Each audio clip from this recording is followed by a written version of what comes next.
અને પરિણામો એક બાદ એક ઇન્ટરેસ્ટિંગ આવી રહ્યા છે. બ્લુ ડાર્ટ ઇન્ટરેસ્ટિંગ કંપની, જેના નંબર્સ આવ્યા.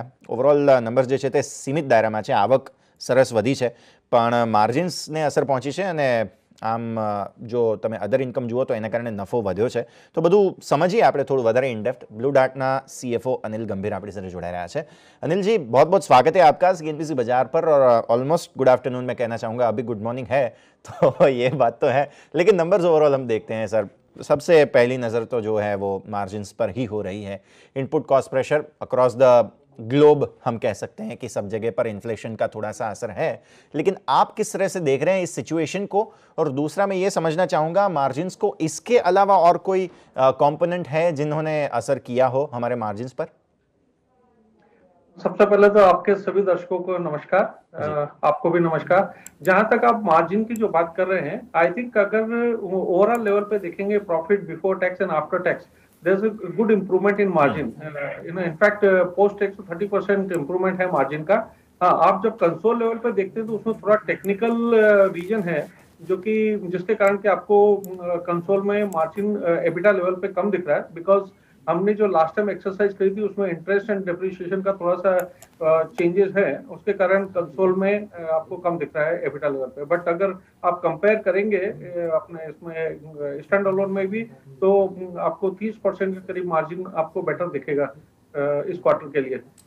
जहां तक बात है ओवरऑल की, ओवरऑल में आई थिंक यस, ये बात जरूर है कि काफी चीजों के प्राइसेस बढ़े हैं. जैसे फ्यूल के प्राइसेस बढ़े हुए हैं. आप सब जानते हैं कि पैंडेमिक के कारण गवर्नमेंट ने टैक्सेस बढ़ाए थे, तो उसके कारण डीजल पेट्रोल एंड प्राइसेस बढ़े हुए हैं. साथ में एयरक्राफ्ट का जो फ्यूल होता है उसके भी काफी प्राइसेस बढ़े, क्योंकि क्रूड की प्राइसेस बहुत बढ़ रही हैं. अभी भी इनफैक्ट क्रूड 90 के ऊपर चल रहा है.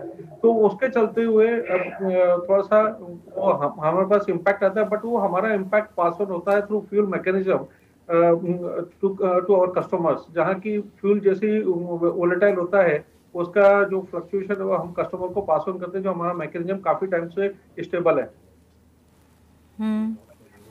Anil ji, good morning. और जो तो फिर आगे जाके आप कैसे देख रहे हैं मार्जिन का सिनेरियो, क्योंकि ऑयल प्राइसेस तो अभी भी बढ़ रहे हैं, आगे जाके भी आपको दिक्कत आ सकती है. तो क्या और कॉस्ट आप कस्टमर्स को पास ऑन करेंगे? कैसे मार्जिन मेंटेन करेंगे? क्या गाइडलाइन दे रहे हैं? बिल्कुल, आप जो सही बोल रहे हैं कि भी फ्यूल प्राइसेस अभी करंट जियोपॉलिटिकल सिचुएशन को देखते हुए और मतलब वोलेटिलिटी हो सकती है उसमें. तो जैसा मैंने अभी बताया कि हमारे पास फ्यूल सरचार्ज मैकेनिज्म है, जो पिछले करीब करीब 20 साल से काम कर रहा है. उसके थ्रू हम जो भी फ्लक्चुएशन होता है, वॉलेटिलिटी होती है, वो हम कस्टमर्स को पास ऑन करते हैं.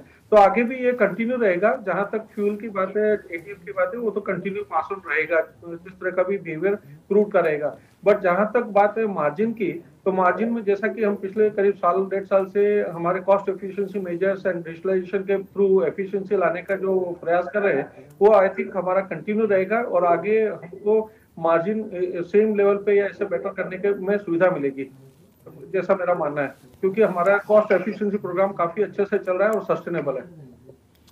अच्छा सर, इसके अलावा हम ये समझना चाह रहे हैं कि आपके रेवेन्यू ग्रोथ में तो नंबर है. अब बहुत सारी इंडस्ट्रीज ने ऐसा बताया है कि रूरल डिमांड में थोड़ा सा पैनिक है. आप किस तरह से देखते हैं? हमारा जो सेगमेंट है ऑब्वियसली उसमें रूरल डिमांड अब बहुत कम जगह पे रहती है, लेकिन डिमांड सिनेरियो ओवरऑल कैसा दिख रहा है? क्योंकि रेवेन्यू ग्रोथ तो आपने दिखाया, इसका मतलब कि डिमांड है थोड़ा सा. इसे किस तरह से देख रहे हैं सर आप? तो सारे जो इकोनॉमिक इंडिकेटर्स हैं वो तो पॉजिटिव ही दिख रहे हैं. चाहे वो जीडीपी की बात करें, या गवर्नमेंट की पॉलिसीज की बात करें, या इंफ्रास्ट्रक्चर डेवलपमेंट की बात करें. इनफैक्ट इंफ्रास्ट्रक्चर डेवलपमेंट के ऊपर जो गवर्नमेंट का फोकस पिछले कुछ सालों में आया है, या लास्ट ईयर में तो बहुत स्पेसिफिक फोकस था. कभी इनफैक्ट अपने प्राइम मिनिस्टर ने गति शक्ति करके एक नया मास्टर प्लान अनाउंस किया था.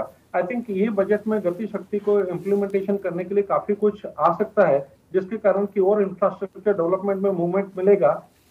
उससे काफी विकास होगा, प्राइवेट इन्वेस्टमेंट भी बढ़ेगा. उसके लिए ऑब्वियसली फिर जो हमारी गवर्नमेंट की स्कीम है, पीएलआई स्कीम और मेक इन इंडिया स्कीम, उन चीजों में ये सारे जो इंफ्रास्ट्रक्चर रिलेटेड इन्वेस्टमेंट है काफी हद तक उसमें हेल्प करेंगे. तो वो सब देखते हुए आई थिंक फ्यूचर के हिसाब से तो काफी अच्छा लग रहा है.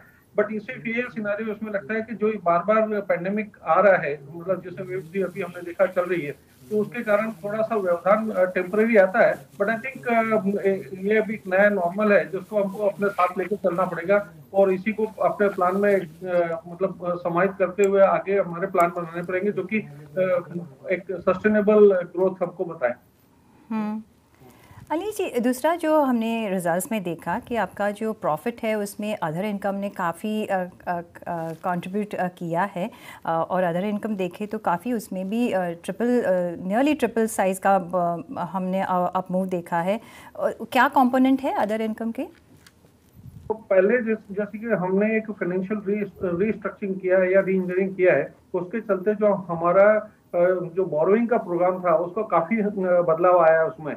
तो हमने काफी सारे इनिशिएटिव ऐसे लिए जिससे कि हमारा कैश कंजर्व है और हम सारे जो बोरोइंग्स है बैंक की पे कर सके। तो वो उसके चलते हमारा सारा पेमेंट हो चुका है लगभग लगभग बैंक बोरोइंग का, वो दोनों कंपनियों में। इनफैक्ट ग्रुप लेवल पे काफी अच्छा काम हुआ है उसमें।